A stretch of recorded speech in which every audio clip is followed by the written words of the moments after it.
What's up, Moto fans? Michael here at Moto Machines, and today we're going to be continuing the Trident 660 build series with an overview of the Evotech Perforamnce tail tidy.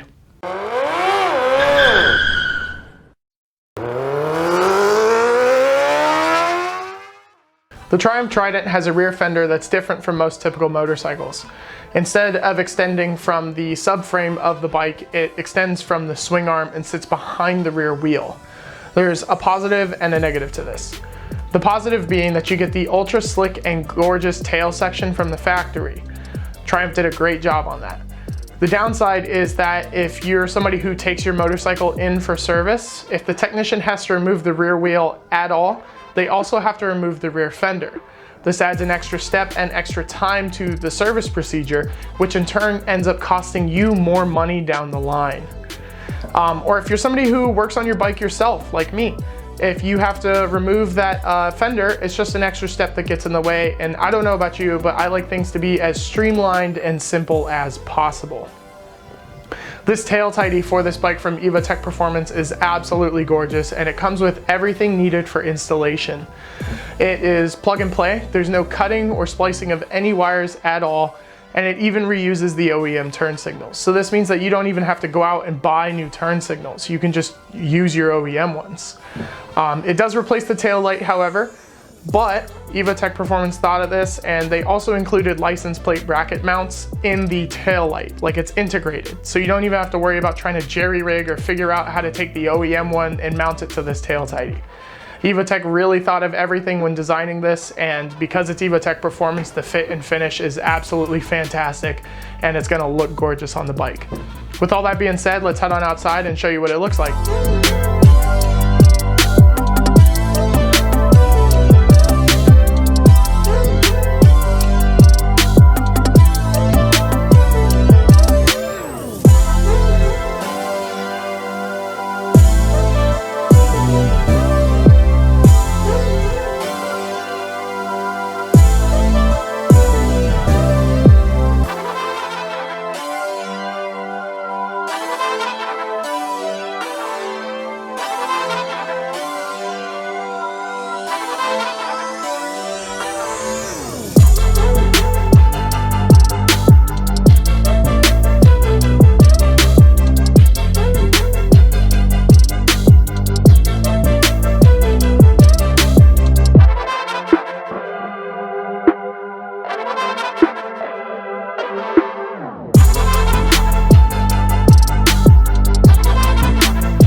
that's all we've got for you today. Thanks for tuning in. Make sure to like, comment, and subscribe for all the latest Moto Machines madness. If you're interested in more content like this, click the card in the top right-hand side of the screen. Ride safe.